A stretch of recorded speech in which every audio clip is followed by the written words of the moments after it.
민수기 20장의 말씀을 함께 은혜를 나누겠습니다.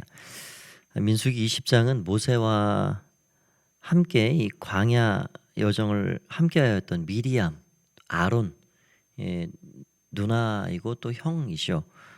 그렇게 목숨이 다하고 하나님 앞에 가는 것을 기록해주고 있습니다.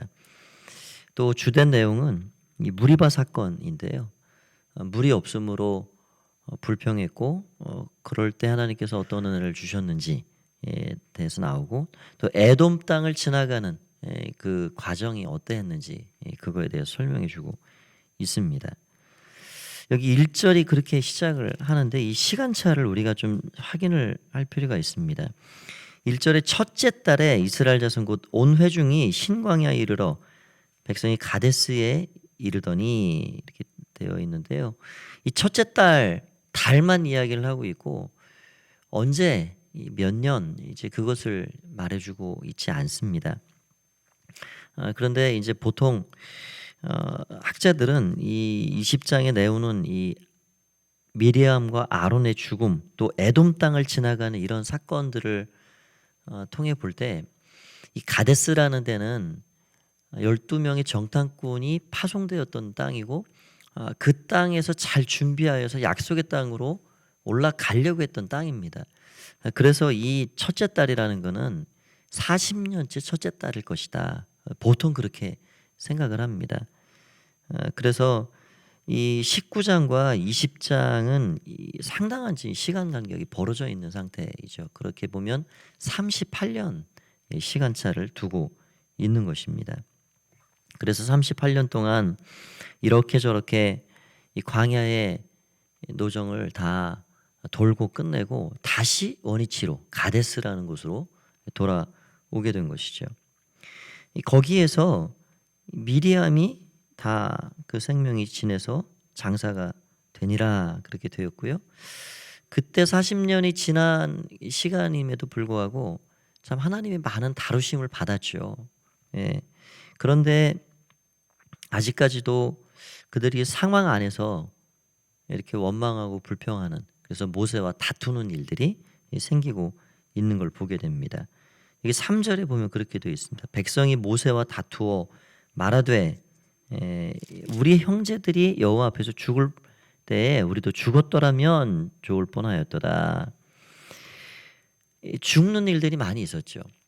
광야에서 뭐 조상들이 부모들이 그렇게 엎드러지고 쓰러지고 뭐 때로는 전염병에 또 뭐 뱀이 나오기도 하고 뭐 이런 일들이 많이 있었는데 그때 나도 죽었으면 이게 사실 할 말이 아니죠. 그때 나도 그냥 거기서 지금 두 눈 뜨고 살지 않고 끝냈으면 그런 이야기를 하고 있는 겁니다.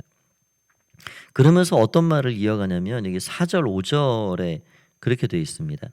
너희가 이게 지금 모세와 아론을 가리키고요. 너희가 어찌하여 여호와의 회중을 이 광야로 인도하여 우리를 여기서 죽게 했느냐. 또 너희가 어찌하여 우리를 애굽에서 나오게 하였느냐. 그래서 이 나쁜 곳으로 인도하였느냐.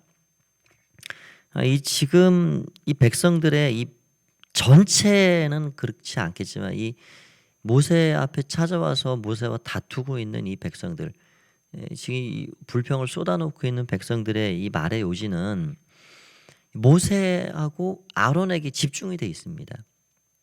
너희가 어찌해서 이 광야로 우리를 이끌어들였냐?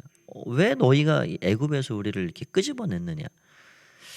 그러니까 믿음이 없는 사람들의 눈에는 이게 사람 이상이 보이지 않습니다. 항상 사람까지만 보이게 돼 있는 거죠. 지금 계속해서 모세만 보이고요. 하나님은 보이지 않습니다. 불신하는 사람들의 시각이 딱 거기까지죠. 그래서 그 모세한테 지금 원망을 쏟아놓고 그렇게 하고 있는 걸 보게 됩니다. 이 모든 것들을 사람이 하고 있는 걸 생각을 하고 있는 것이죠. 그런데 우리가 성경의 요셉 이야기를 잘 알지만 요셉은 정말 시각 자체가 열린 사람이었죠. 그가 뭐 마음에 칼을 갈았더라면 정말 몇 개를 갈았을 겁니다.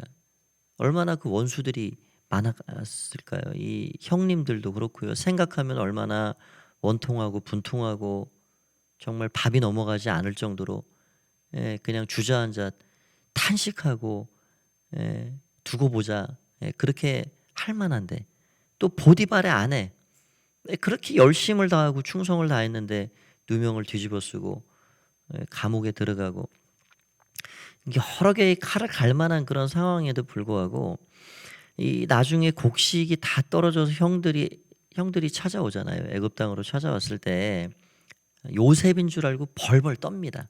형들이.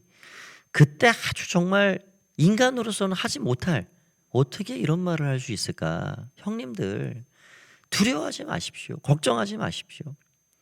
형님들이 나를 보낸 것 같지만 내가 여기 온 건 하나님이 나를 보내신 겁니다.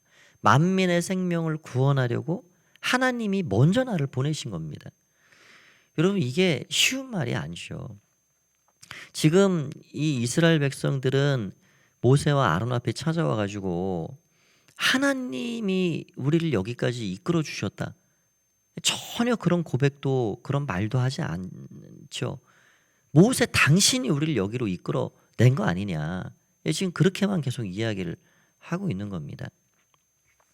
여러분 우리는 이 세상에서 나타나는 현상을 현상 그대로만 보는 것이 아니라 인간관계의 어떤 그 안에서만 그것을 해석하는 것이 아니라 믿음의 사람들은 그 너머의 것을 바라보고 그 너머의 것을 항상 염두에 두고 그렇게 살아가야 하는 겁니다. 하나님의 말씀이 이 상황에서 어떻게 우리에게 빛을 비춰주고 있는지 하나님의 성령께서 이 길을 통해서 뭘 깨달으라고 말씀하시는지 이런 것들을 우리가 계속해서 구하고 나가는 것이죠. 또 생각을 해보면 이 이스라엘 백성들이 날마다 새벽마다 떨어지는 그 만나를 먹고 살았죠. 그리고 반석에서 쏟아져 나오는 물을 콸콸 나오는 물을 마시고 살았는데 이게 기적이죠. 근데 기적이 너무 일상이 돼버렸습니다. 그들이 만나가 하늘에서 처음 내려왔을 때는 이것이 무엇이냐 와 했습니다. 그런데 그게 이틀 지나고 3일 지나고 뭐 열흘 지나고 이러다 보니까 그게 그냥 아침마다 내리는 이슬 이상의 것이 아니에요. 여러분 우리도 그럴 수 있습니다. 사실 어떻게 보면 우리가 날마다 산다는 것 자체가 기적이죠. 그런데 날마다 기적이다. 너무 감격스럽다. 나의 이 모든 일상 자체가 이건 정말 하나님의 은혜이다 라고 날마다 여기고 그렇게 감사하고 감격하고 감동 가운데 살아가는 사람들이 얼마나 될까? 저도 그렇지 못하죠. 근데 이 기적이 일상이 되다 보니까 반석이 깨어져서 그 깨어진 틈에서 물이 콸콸 쏟아져서 광야에서 그렇게 물을 먹고 마시고 씻고 짐승까지 먹이고 그게 계속 반복이 되다 보니까 그게 그냥 크게 다가오지 않는 거예요. 그냥 그러려니 하고 당연히 있는 걸로 생각을 하고 있는 겁니다. 오히려 지금 그들이 그 기적을 기적같이 여기지도 않고 하나님을 거기서 또 볼 수도 없고 보지도 않고 그러면서 어떻게 이야기를 하고 있냐면 맨 없는 거 그런 것만 보이고 있는 거예요. 여기 5절 뒤에 보면 그렇게 되어 있습니다. 5절 뒤에 보면 이 광야가 나쁜 곳이라는 거죠. 환경만 보면 그냥 나쁜 곳입니다. 그런데 여러분 나쁘고 좋고의 이 가름이 어디에서 있냐면 아무리 환경이 나빠도요 하나님이 거기 동행하시고 하나님이 함께 하시면 거기는 하나님 나라 천국이 되는 거죠. 근데 거기에는 이것도 없고 저것도 없고 다 없다는 거예요. 여기 보니까 파종할 곳도 없고 농사를 할 수 없는 땅이고 무화과도 없고 포도도 없고 석류도 없고 마실 물도 없도다. 전체 지금 없는 거 타령하고 있습니다. 그래서 참 여전히 이렇게 사람 이상의 것을 보지 못하고 하나님을 바라보지 못하는 그런 상태에 있는 백성들을 보게 됩니다. 여러분, 이 모세가 여기까지 인도한 것도 아니고요. 이 모든 것들이 하나라도 모세의 소관이 아니라 하나님의 인도하심을 따라온 거죠. 그래서 그런 것들을 전혀 알지 못하는 이 백성들의 이 원망의 소리를 우리가 보게 됩니다. 자, 이러한 이 백성들의 반응에 하나님이 모세에게 어떻게 말씀을 하시는가? 이 지팡이를 가지고 반석을 향해 명령을 해라. 명령을 하면 물을 내가 내주겠다. 너와 짐승들 다 마시게 해주겠다. 그런데 이런 상황이 계속 너무 반복이 되다 보니까 모세도 지금 굉장한 이 썽이 났습니다. 그래가지고 이 모세가 감정이 이 절제가 되질 않았어요. 그래서 이 지팡이를 가지고 반석을 크게 2번을 쳤습니다. 이 패역하고 반역한 백성들아, 내가 이 반석에서 물을 내랴. 그러면서 그것을 탁탁 치면서 그렇게 했죠. 하나님이 결국 물은 주셨지만 내 이름을, 내 거룩함을 드러내지 아니하였다 해가지고 모세의 사명이 사실 여기에까지, 약속의 땅을 보지만 들어갈 수 없는 그런 선고를 받게 되죠. 여러분, 이런 것을 통해 우리가 이 인간관계, 이 사람과의 관계에 어떤 마음을 가지고 살아가야 하는가도 좀 생각을 해볼 수가 있습니다. 모세와 아론은 감정을 드러냈습니다. 거룩함을 드러내지 못했습니다. 똑같이 감정으로 대응했고요. 그게 품위가 없었고 또 하나님 앞에 적절치 않았다 하는 거죠. 여러분, 사람이 사람을 감정으로 상대하면 이런 일들이 생깁니다. 상대방이 감정으로 나올 때 한쪽에서는 이성으로 나와야 그게 잠잠해지게 돼 있는 거죠. 제가 이전에도 말씀드렸지만 감정이라는 건 항상 상승하게 돼 있습니다. 그래서 상대가 이렇게 감정으로 나온다. 감정으로 나오면 또 다른 상대는 오기를 가지고 가는 거예요. 네가 나한테 그러냐? 오기를 가지고 나가. 상대방이 오기를 가지고 나가면 주먹으로 나가고, 상대방이 주먹으로 나오면 몽둥이를 준비해 나가고. 이게 사실 사람의 감정이라는 게 이게 어떻게 보면 정말 아무것도 아닌 자존심이 거기 들어있고, 그러니까 항상 상승해서 올라가니까 아무것도 아닌 것 가지고, 사실 부부싸움도 그렇잖아요. 집에서 치약을 이렇게 짰어야 되냐 저렇게 짰어야 되냐, 그 아무것도 아닌 거 가지고 살림이 그냥 난장판이 되고 다 부서지고 그런 가정들이 있다는 거죠. 그래서 우리는 항상 감정으로 상대를 대하고 감정이 올라갔을 때 말을 쏟아내고 그 성숙한 모습이 아닙니다. 감정으로 누가 나오더라도 항상 어떤 마음을 우리는 가져야 하는가. 저 사람의 마음이 좀 상했나 보구나. 왜 저럴까? 좀 상했나 보구나. 그렇게 하고 똑바로 이성을 가지고 그렇게 접근해야 하는 거죠. 근데 그게 잘 안 되죠, 사실은. 잘 안 돼서 문제이죠. 그러나 우리는 그러한 순간에 필요한 게 성령의 은혜이고요. 십자가를 바라보는 우리의 믿음입니다. 믿음. 거기에서 나를 얼마나 내 감정을 절제하고 붙잡아 갈 수 있는지 그런 것들이 필요하게 되는 거죠. 그래서 성경은 우리에게 오래 참음으로 옷 입어라. 오래 참아라. 계속해서 말씀해주고 있는 겁니다. 지금 모세가 정말 온유한 사람이었고요. 그래서 이 백성들이 이렇게 나올 때마다 이전까지는 엎드렸습니다. 계속 엎드리고 하나님의 뜻을 구하고 그렇게 나가다가 모세도 사람인지라 화가 그냥 폭발을 해버리는 거예요. 하나님 그거 하나를 지금 지적을 하고 계셨던 거죠. 그래서 우리도 하나님 앞에서 늘 마음을 잘 지켜가는 굉장히 중요한 일입니다. 공든탑을 한순간에 무너뜨릴 수가 있는 거죠.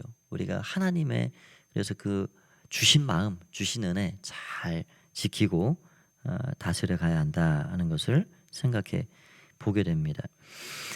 또 한 가지만 생각하면 여기 14절에 어떤 말씀이 나오냐면 모세가 이 가데스 이 있었던 그 동네에서 이제 약속의 땅을 향해서 올라가려고 하는데 어떤 한 땅을 지나가야 합니다. 그게 에돔 땅이었습니다. 이 14절에 보면은 에돔 땅, 모세가 가데스에서 에돔 왕에게 사신을 보내서 당신의 형제 이스라엘의 말에 우리가 당한 모든 고난을 당신도 아뢰려니와 아시려니와 쭉 하면서 왕의 길로 여기 17절에 보면은 당신 땅을 우리가 지나가겠습니다. 그런데 밭도 포도원도 우물물도 마시지 않고 아무것도 건들지 않고 왕의 길로 그 길로만 가겠습니다. 그랬더니 한 번 거절을 합니다. 그랬더니 또 재차 부탁을 해가지고요. 혹시나 물을 마시게 되면 정당한 값을 치르겠습니다. 그런데도 너희는 지나가지 못하리라 이렇게 이야기를 합니다. 이 에돔이라는 족속은 여기 모세가 이야기했던 대로 형제 민족이죠. 에서의 민족입니다.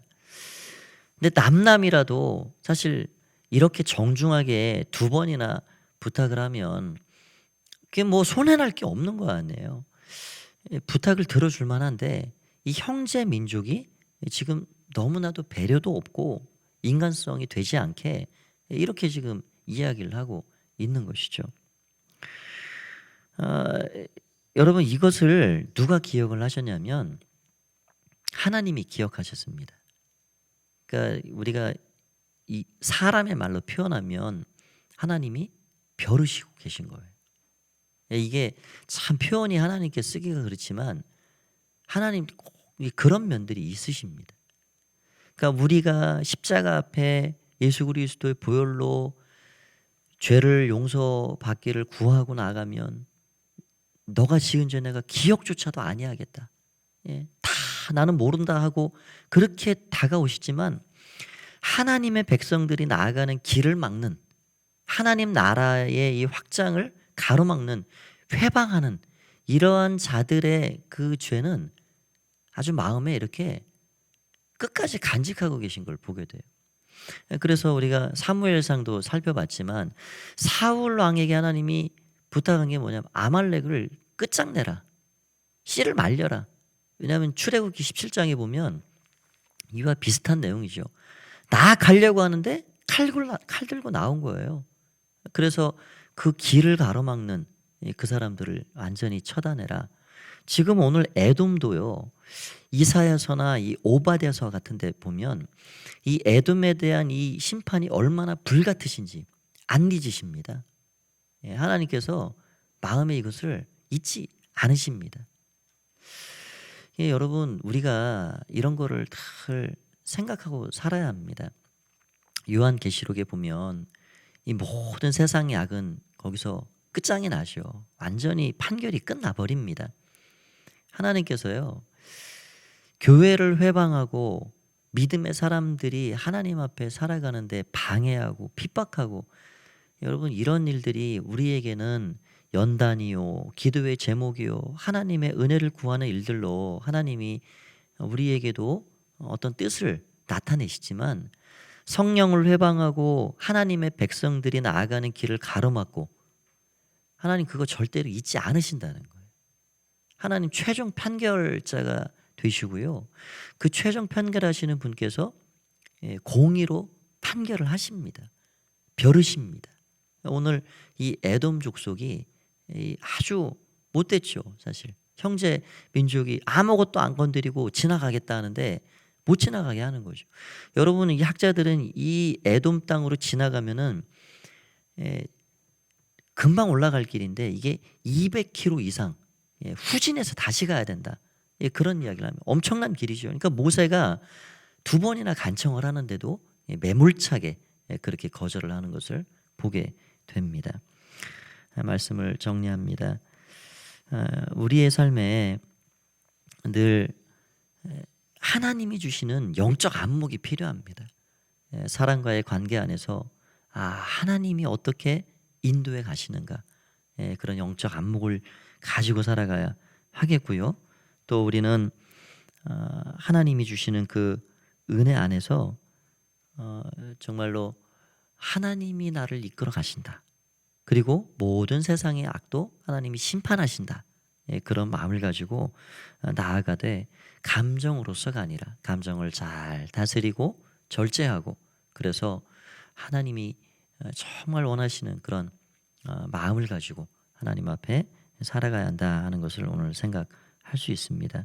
오늘도 말씀 가운데 주와 동행하는 그런 승리하는 여러분 다 되시기를 간절히 축원드립니다. 기도하겠습니다. 하나님 아버지 은혜를 감사합니다. 오늘 모세의 이런 마지막 실수를 또 보게 됩니다. 얼마나 마음이 힘들고 어려웠으면 그러하였을까 인간적으로 생각이 들지만 그러나 하나님 앞에 끝까지 순종하고 하나님이 그 심령의 중심에 계셨을 때 그가 하나님의 영광을 드러냈어야 하는데 그렇게 하지 못한 것도 돌아봅니다. 주님, 우리는 너무 연약합니다. 우리의 마음을 다스려가기 참 어려운 때가 많습니다. 하나님께서 우리 마음도 붙잡아 주시고 발걸음도 이끌어 주셔서 하나님이 기뻐하시고 원하시는 그런 삶을 살아가는 우리 모두가 될 수 있도록 도와주시되 이 한날도 그렇게 주와 동행하는 한날이 될 수 있도록 축복하여 주시옵소서. 하나님 앞에 일천번째 예물로 올려드리는 손길이 있습니다. 여러 기도의 제목을 가득 담아 올려드립니다. 하나님 이 마음을 기쁘게 받아주시고 하나님께서 늘 그 손길과 발걸음 삶 전체와 가정까지 우리 주님의 능력으로 붙잡아 주시고 함께하여 주시옵소서. 오늘도 기도하는 모든 시간 성령 하나님 이끌어 주시길 원하올 때에 예수님의 이름으로 기도하옵나이다. 아멘.